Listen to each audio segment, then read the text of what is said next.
आप सभी भाई बहनों का आध्यात्मिक ऑक्सीजन की लघु ज्ञान संदेश कक्षा में एक बार फिर स्वागत है। आज की चर्चा हम एक शब्द मन पसंद पर करने जा रहे हैं।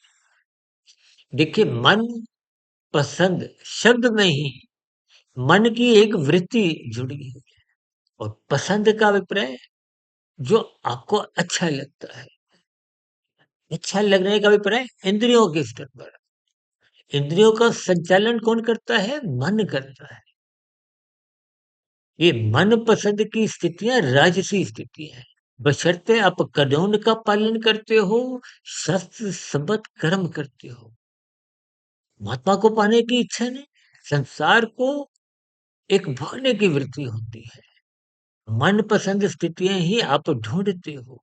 यात्रा पे निकलो, आप कोई कपड़ा खरीदते हो, रेस्टोरेंट में कुछ खाने-पीने जाते हो। अपने परिवार में विभिन्न प्रकार की देखिए आप और हम जो पदार्थ खरीदते हैं, ये मनपसंद की स्थितियों में आप और हम विचरण करते हैं। अक्सर अब अभी कुछ रोज पहले हमने वीकेंड के ऊपर एक चर्चा रखी थी और घर पे भी देखिए नाश्ते में, दोपहर के खाने में, शाम को, रात को अपनी मनपसंद स्थितियों में ही रहना पसंद करते हैं। ये सब मनपसंद स्थितियाँ राजसी हैं। राजसी स्थितियों का पड़ोसी तामसी स्थितियाँ हैं। मनपसंद का पड़ोसी मनमर्जी की स्थितियाँ हैं। इनका पास-पास का एक संबंध है।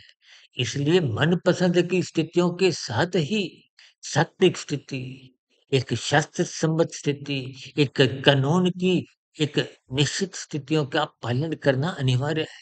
इसलिए शास्त्र बार-बार कहते हैं, रजोगुण को अकेला कभी मत छोड़ो। मनपसंद की स्थितियों में अपना जीवन मत व्यतीत करो, क्योंकि मनपसंद की स्थितियाँ देर-सवेर मनमर्जी में गिराती है।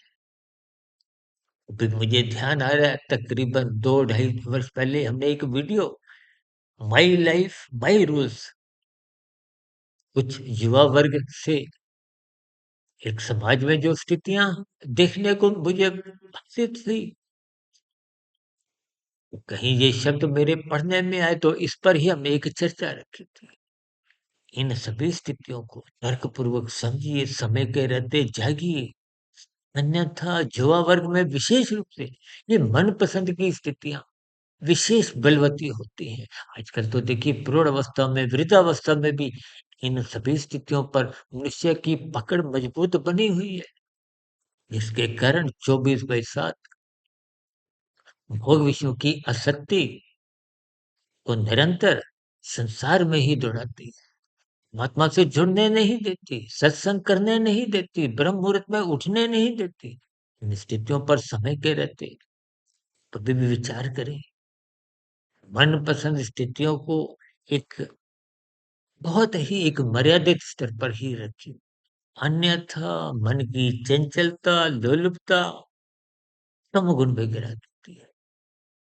चर्चा विशेष को यहीं विराम देते हैं ताकि आप और हम सात्विक स्थितियों से जुड़े, ब्रह्म मुहूर्त में उठे।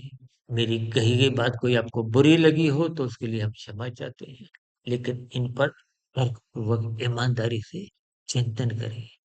भूतकाल में इन स्थितियों में संलग्न रहने के कारण जो जो परिणाम आज आपको हमको पीड़ा देते हैं, उनके अनुसार भी आप इन स्थितियों का आकलन कर सकते हैं। इस विशेष को यहीं विराम देते हैं। अपने जीवन को सात्विक बनाएं कि जीवन में आध्यात्मिक उन्नति की क्रमशः स्थितियां बनती जाए। अन्यथा मिला हुआ जीवन को हो, अवसर को हो, निरंतर सिकुड़ते सिकुड़ते मृत्यु की ओर अग्रसर हो। चर्चा विशेष को तर्कपूर्वक तोलिए, समझिए, अपने जीवन को अनुशासित बनाए। नमस्कार, शुभकामनाएं। यदि कोई आपके मन में प्रश्न, सुझाव, शिकायत की स्थिति हो तो नीचे कमेंट्स बॉक्स पर यह प्रश्नोत्तर ज्ञान कक्षा में स्वागत है। चर्चा विशेष को सुनने के लिए आप सभी भाई बहनों का बहुत बहुत धन्यवाद। नमस्कार।